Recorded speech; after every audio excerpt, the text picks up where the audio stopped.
Hello everyone and welcome back to my channel. My name is Scary Kitty and today we are going to be starting a new series on conspiracies.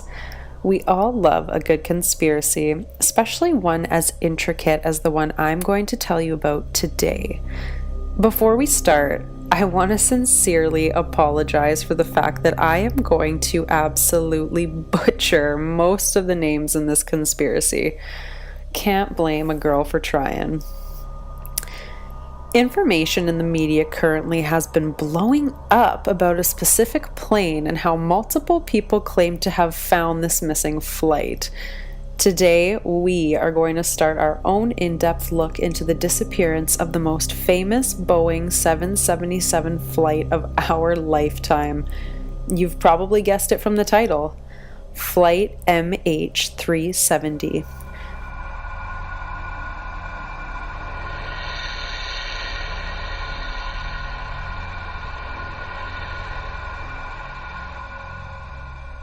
The disappearance of Malaysian Airlines Flight 370 has been called one of the greatest aviation mysteries of all time. To this day, it is unclear what the fate of the plane and the passengers aboard is. Today, I'm going to give you all the background information on this event, and in further videos, we will recount the day of the disappearance as well as conspiracy theories that have gained a lot of popularity from this event. On March 8, 2014, a Boeing 777 disappeared with 227 passengers and 12 crew members while in flight from Kuala Lumpur, Malaysia to Beijing, China. The flight took off at 12:41 a.m. and was set to land in Beijing at 6:35 a.m. This flight was extremely routine and flew once a day round trip between the airports. The flight time for this aircraft would normally be 5.5 hours, but unfortunately, the flight would be lost to all contact under an hour after takeoff when the flight went radio silent over the South China Sea. Neither the crew nor the aircraft's communication systems relayed a distress signal, indications of bad weather, or technical problems before the aircraft vanished. It is still to this day unclear as to the fate of the passengers of Flight MH370. It is presumed that under mysterious circumstances, the plane crashed into the Andaman Sea and has no remaining survivors. There are many theories as to what could have happened to Malaysia Flight 370, and in situations like this, when there is no conclusive answer, it is natural for the human mind to want to fill in the blanks with what we could perceive as a reality. Before the conspiracy theories, let's dive into some conclusive background information on the flight that makes the disappearance even more haunting.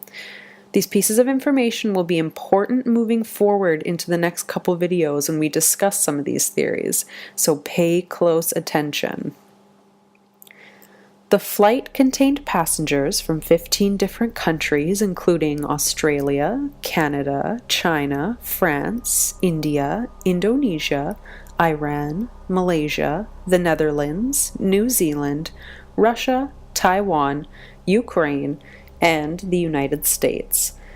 The flight manifest was later changed to add 2 Iranians as they were traveling under stolen Austrian and Italian passports during the flight that did not reveal their true ethnicity.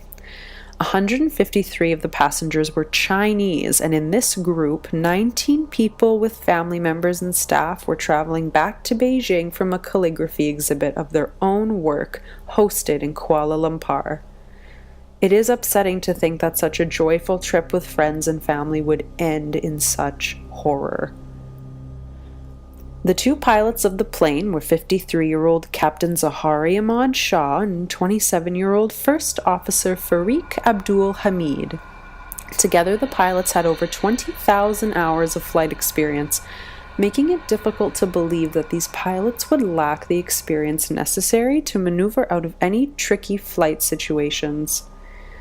The Boeing 777 plane itself had its first flight voyage in May of 2002 and was sent brand new to Malaysia Airlines during the same month. This would make the plane not yet 12 years old when it vanished, which, according to Bruce Landsberg of the Aircraft Owners and Pilots Association's Air Safety Institute, is considered to be a younger-aged plane. Its last maintenance A-check was carried out on February 23, 2014, lesser than a month before the plane's disappearance.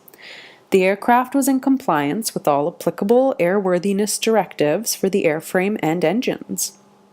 A replenishment of the crew's oxygen system was performed on March 7, 2014, a day before the vanishing flight, and is a routine maintenance task. The examination of this procedure found nothing unusual. The flight carried 108,200 pounds of fuel, including reserves. This was enough fuel to last the plane for 7.5 hours of continuous flight.